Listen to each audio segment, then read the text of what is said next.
Olá, vamos agora estudar o protocolo TCP, que oferece um transporte orientado à conexão.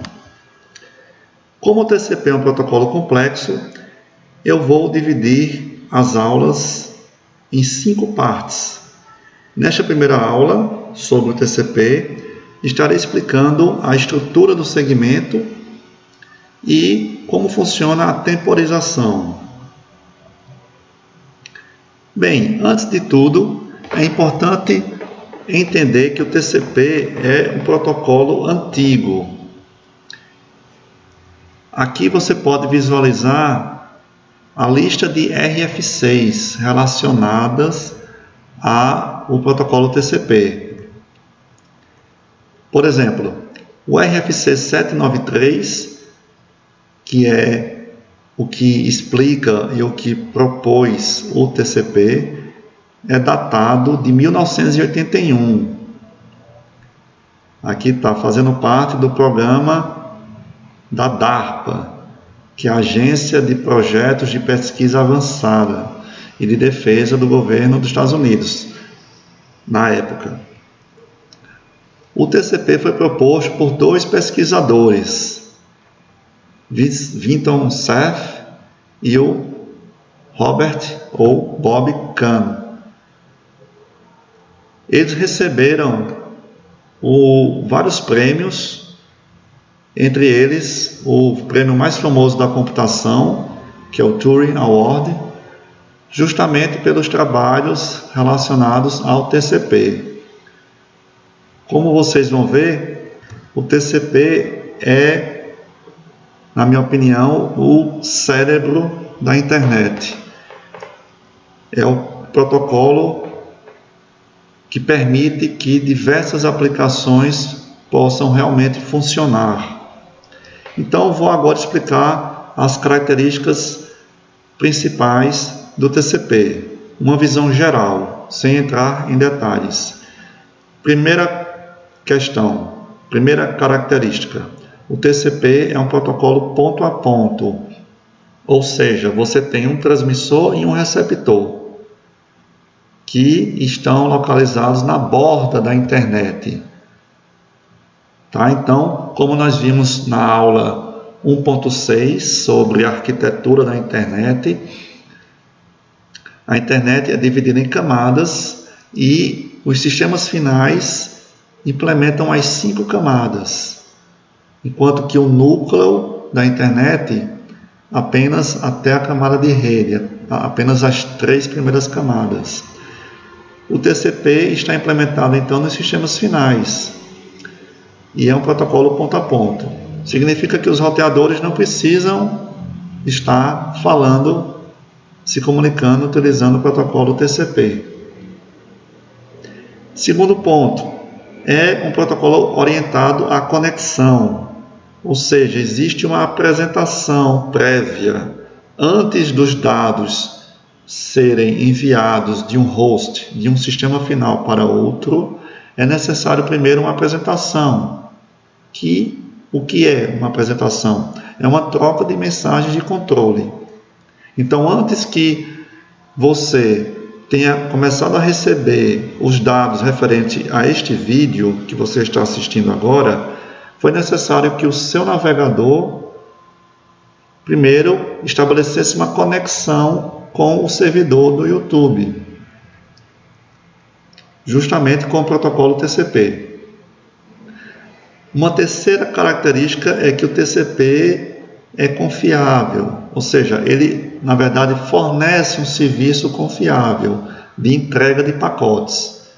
Vimos na aula 1.5 sobre atraso e perda de pacotes na internet, que como a internet é uma rede de comutação de pacotes, pode ocorrer perda de pacotes, quando a fila de pacotes no buffer dos roteadores está cheia. E aí os pacotes que chegarem serão descartados. Isso é algo que pode ocorrer. E quando o pacote se perde, dependendo do protocolo que a aplicação utiliza, na prática TCP ou UDP, vai ocorrer ou não retransmissão. Se for UDP, não terá retransmissão. Se for TCP, ele vai fazer retransmissões, o quanto for necessário, até que o pacote chegue no destino. Uma quarta característica do TCP é que ele fornece comunicação full duplex, ou seja, comunicação bidirecional, nos dois sentidos. Entre o seu computador e um servidor, os dados trafegam nos dois sentidos, ao mesmo tempo, na mesma conexão TCP. Pipeline, ou seja, transmissões simultâneas, tá? O TCP envia o pacote 1 e antes de aguardar a confirmação de que esse pacote chegou, ele já envia o 2, o 3, o 4. Com isso se consegue uma transmissão mais rápida, mais eficiente. A sexta característica do TCP oferece controle de fluxo, que é não afogar o receptor, ou seja, lembre-se que o TCP está no emissor e no receptor, ou no remetente e no destinatário. Então, quando o servidor, por exemplo, está enviando dados para o seu computador, para o seu navegador, ele só vai enviar à medida do quanto o receptor é capaz de processar. Mas nas próximas aulas eu vou explicar melhor como funciona isso. E uma outra característica, uma última característica do TCP é um controle de congestionamento, que é algo parecido com o controle de fluxo, mas diz respeito à rede como um todo. O TCP reduz a transmissão quando detecta congestionamento na rede.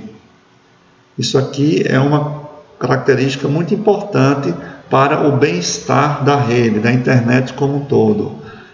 O TCP reduz essa transmissão quando detecta que há congestionamento.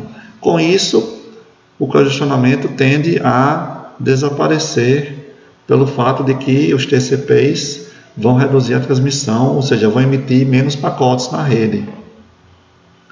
Ok, então após ver a visão geral do TCP, vamos voltar a essa imagem que eu já havia apresentado, uma imagem parecida com essa na aula 2.1 sobre os princípios de aplicações na internet. A internet nada mais é do que aplicações ou processos que se comunicam. Você tem um processo que está em execução em um equipamento, em um sistema final, se comunicando com outro processo que está em uma outra máquina.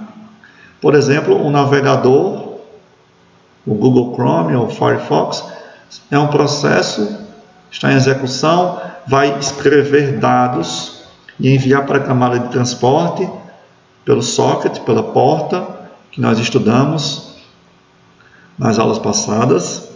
E aqui o TCP remetente, TCP de envio, vai ter um buffer, que é um espaço de memória para armazenar esses dados.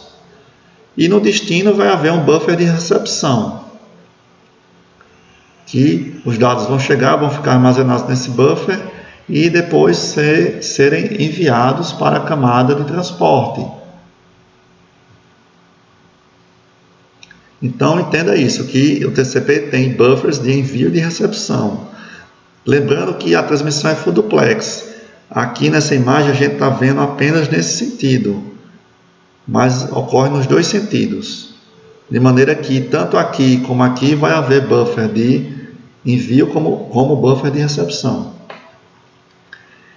Então, agora chegou o momento da gente visualizar a estrutura do segmento TCP. Como é o cabeçalho de um pacote TCP?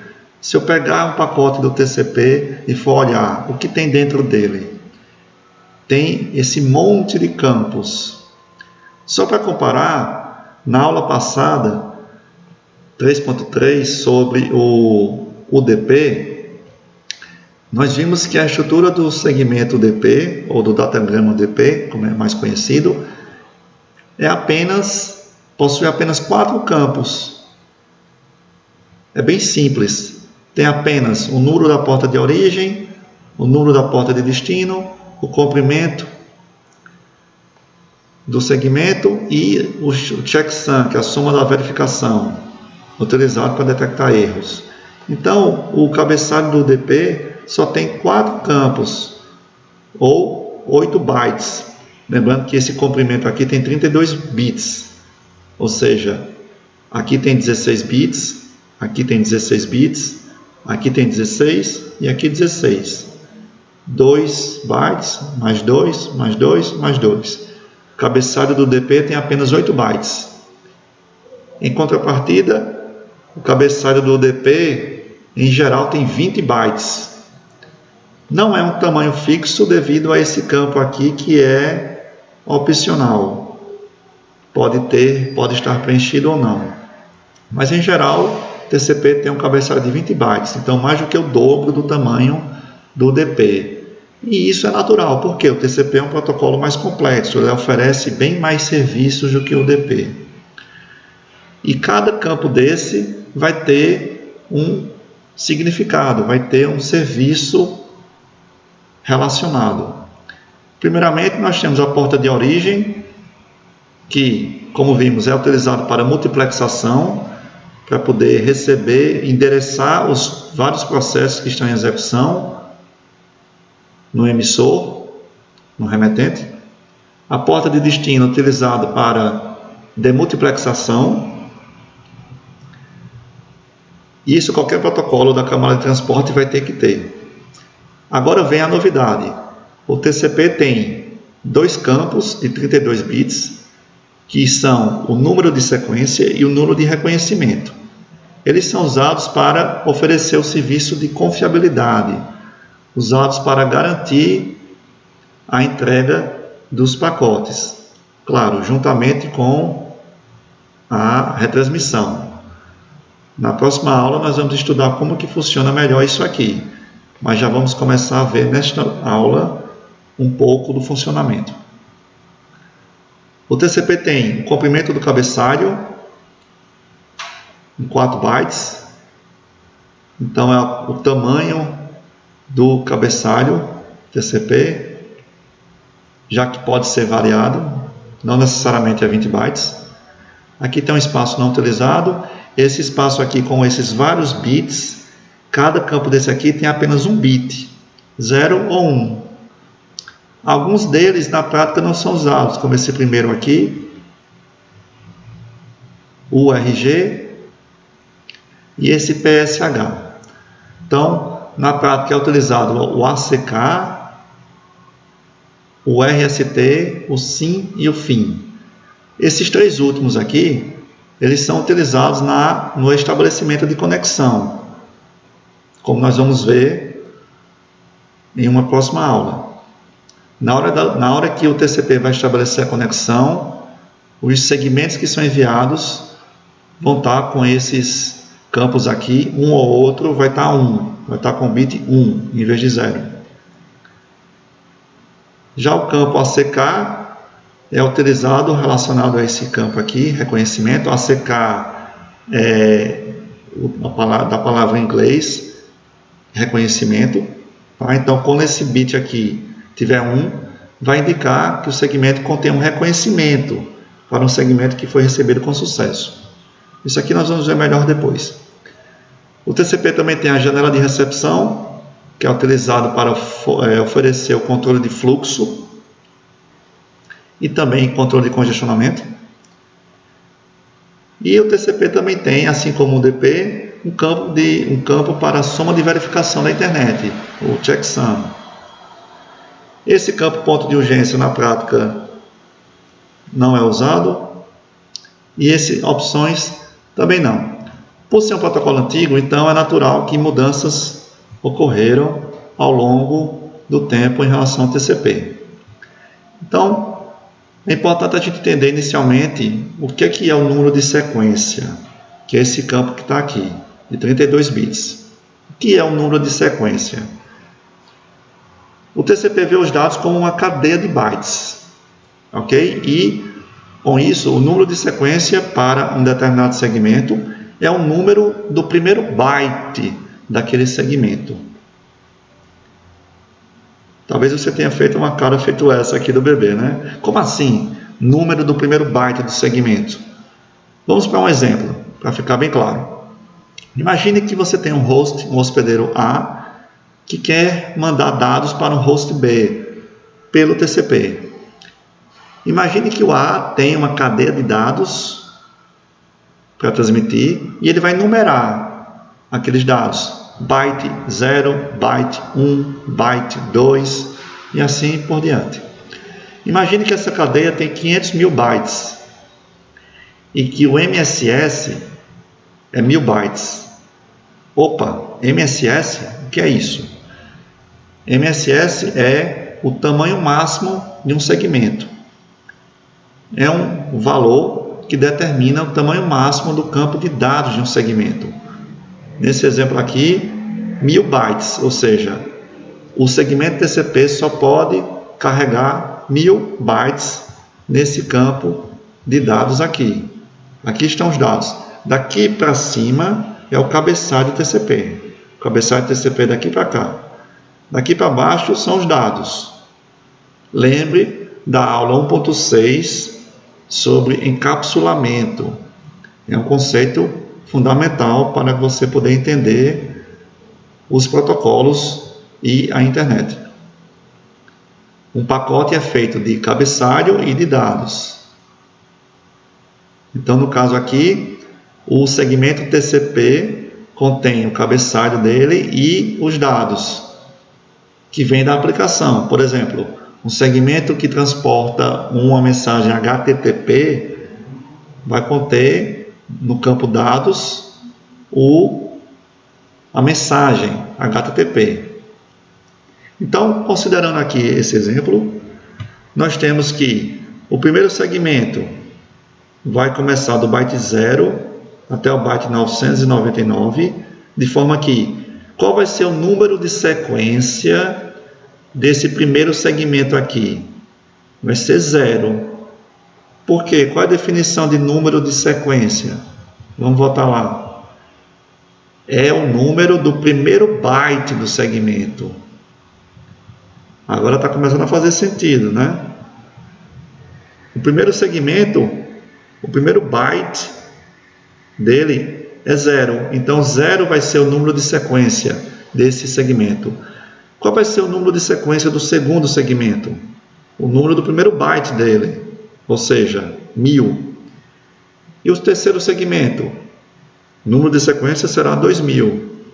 E assim por diante. Ok.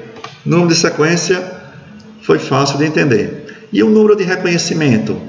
Reconhecimento em inglês, Acknowledgement, ou ACK, para ser mais simples. O que significa? O número de reconhecimento que o hospedeiro A atribui a seu segmento é o número de sequência do próximo byte que ele estiver aguardando do hospedeiro B. E aí a coisa ficou mais complicada, né? Número de sequência do próximo byte que ele estiver aguardando do hospedeiro B. Como assim? Bem, vamos a um exemplo, tá? Primeiramente, você não pode esquecer que o TCP é full duplex. Lembre-se que os dados são enviados nos dois sentidos, é bidirecional. A e B estão trocando dados via TCP. Então vamos supor que A recebeu um segmento do hospedeiro B contendo os bytes 0 a 535. E depois recebeu um outro segmento contendo os bytes 900 a 1000. Veja que aqui tem um buraco, tem uma lacuna. Ele não recebeu o segmento que começa com o byte 536. Significa que o próximo segmento que A vai enviar para B vai conter justamente o número 536 no campo de número de reconhecimento. Como se A estivesse dizendo para B: ó, B, me manda o pacote, o segmento que começa com o byte 536 que começa com o byte 536. Entendeu agora? Então, para ficar ainda melhor, vamos utilizar esse tipo aqui de diagrama que exemplifica uma troca de dados entre dois hospedeiros. Isso aqui, esse tipo de diagrama é muito conhecido na computação. Um diagrama de sequência de eventos, tá? Então imagine que o usuário aqui digita a letra C. Imagine aqui uma comunicação, tá, de um determinado protocolo, que o usuário aqui vai digitar C e esse valor dessa letra vai estar dentro de um segmento TCP. E aí o hospedeiro A envia um segmento cujo número de sequência é 42 e o número de reconhecimento, o ACK, é 79. E os dados é justamente essa letra C. A letra C tem 1 byte. O tamanho desses dados aqui é apenas 1 byte, que é uma letra. E aí, quando esse pacote aqui chegou, lembre-se que aqui é a internet. Aqui é o envio de um pacote que vai passar por vários roteadores até chegar no destino. Chegou aqui, o hospedeiro vai reconhecer que recebeu C. Então, o que é que ele vai enviar? Aqui ele está enviando o número de sequência 42. E aqui B vai dizer que reconhece que recebeu 42, solicitando o 43. O que é o ACK? Não é o próximo byte que ele quer receber? Ele recebeu já o byte 42. E os dados aqui tem 1 byte. Então você soma 42 com 1, que é esse tamanho aqui, dá 43. Então significa que o B já recebeu até o byte 43. Então ele vai enviar, me manda agora a partir do 43, o próximo segmento, e aí ele vai enviar no próximo, tá? E veja que na resposta aqui ele está ecoando o C, então ele manda novamente aqui os dados C, ok? E aqui vamos ver o ACK. Aqui ele está mandando 42 e está pedindo um 79. Então o que ele pede aqui, esse aqui vai enviar no número de sequência. Então você está vendo que existe aqui um cruzamento. No número de sequência é o byte que eu estou enviando. É o primeiro byte do que eu estou enviando. Primeiro byte dos dados aqui. Enquanto que a CK é o primeiro byte do que eu estou aguardando receber, do que eu estou pedindo. Então aqui é o que eu estou enviando, aqui é o que eu estou pedindo. Então se eu estou pedindo esse aqui, ele vai enviar aqui. O que esse aqui enviou, eu vou estar agora pedindo o próximo. Então agora ele enviou sequência 43 e reconhecimento 80. Porque 79 mais 1 daqui. Tá? Então é assim que funciona. Número de sequência, novamente, é o número do primeiro byte nos segmentos de dados. Os ACKs é o número do próximo byte que você espera que o outro lado envie para você. E aí existe uma coisa chamada ACK cumulativo, que eu vou explicar na próxima aula. E aí uma coisa que pode acontecer, como nesse exemplo aqui que a gente viu do ACK, veja que aqui ele recebeu um pacote de 0 a 535, depois recebeu um pacote de 900 a 1000, então ficou fora de ordem. Vamos supor que o segundo pacote fosse de 536 até 899, então ele recebeu o pacote 1, depois o pacote 3, e só depois vai receber o pacote 2, ou seja, os pacotes estão fora de ordem. O que deve ser feito quando isso acontece? A especificação do TCP não define isso. Fica a cargo de quem vai implementar o protocolo. Ok? E agora, após explicar o que é número de sequência e número de reconhecimento, Outro ponto importante é a questão da temporização. Eu falei para vocês que o TCP ele retransmite um pacote, mas quanto tempo ele vai esperar até tomar a decisão, até decidir retransmitir um pacote? Como escolher o valor da temporização do TCP?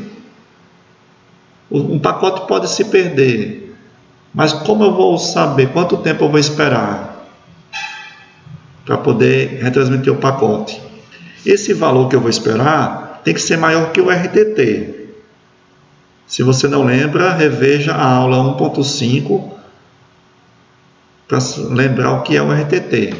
É o tempo de enviar um pequeno pacote que vai da origem até o destino e volta. Então, se para enviar um pequeno pacote da origem ao destino e voltar gasta, por exemplo, 50 milissegundos, então a temporização do TCP tem que ser maior do que isso. Mas esse RTT varia muito. É muito comum o RTT variar consideravelmente. Então, só para dar um exemplo aqui, pode variar muito, né? Então aqui, ó, veja só, isso aqui é o RTT. O primeiro deu 76, depois deu 64 milissegundos, e veja que vai oscilando. 70, essa oscilação pode ser maior ou menor, depende da situação do tráfego da rede, entre o meu computador e até a rede onde está aqui o destino, que é o Google, tá? Então varia, o RTT varia. Então, se eu considerar um valor pequeno, né, tipo pouco maior do que o RTT, eu vou estar retransmitindo de maneira prematura. Então vai ter retransmissões desnecessárias. Eu retransmito o pacote e logo depois eu recebo a confirmação de que ele chegou. Então foi desnecessário. E se esperar tempo demais, então eu vou ter uma reação lenta à perda do segmento. Isso vai fazer com que demore mais tempo para que os dados cheguem no destino. E aí entra a pergunta, como estimar o valor do RTT? Bem, uma maneira é você fazer uma amostra de RTT. Isso aqui, o próprio ping, por exemplo, quando você manda aqui, eu estou mandando 32 bytes para esse destino aqui. Então, quando eu mando um pacote desse aqui, é uma amostra, certo? Só que no caso do TCP é um segmento, tá? Que é enviado e o emissor vai calcular o tempo que gastou, desde o momento em que o pacote saiu até chegar à confirmação. E esse sample RTT, é uma amostra, né? Vai variar de forma rápida. E aí vai ser desejável você usar um amortecedor para essa estimativa. E esse amortecedor deve levar em consideração as medidas mais recentes, não apenas o último valor. E aí entra justamente aquele conceito de média móvel, que você deve ter ouvido falar muito ultimamente. Esse vídeo que eu estou gravando foi durante a pandemia do Covid-19, e algo que muito se falou nos noticiários foi média móvel, que é o quê? Uma forma de amortizar e suavizar as oscilações de uma variável. No caso do TCP, ele usa uma média móvel com peso exponencial. Existem vários tipos de média móvel. Para o TCP, é mais indicado utilizar a média móvel exponencial, que significa o quê? A influência de uma dada amostra decresce de forma exponencial. Então, a última amostra vai ter um peso maior do que a penúltima. A penúltima vai ter um peso maior que a antepenúltima. E maior no sentido exponencial. Então, a última tem um peso bem maior. E a fórmula que se usa é essa aqui. O valor estimado é igual a 1 menos alfa vezes o valor estimado até o momento, mais alfa vezes o valor da última amostra. E é comum que esse alfa tenha um valor de 0,125, ou 1 sobre 8. Nesse gráfico aqui, mostra o RTT em milissegundos ao longo do tempo. em segundos. Então aqui nós temos 1 minuto e meio, 1 minuto e 46 segundos. E aqui imagine que você ficou lançando segmentos de amostra, o sample RTT, e o azul mostra o valor dessas amostras. Veja que há momentos que oscila bastante.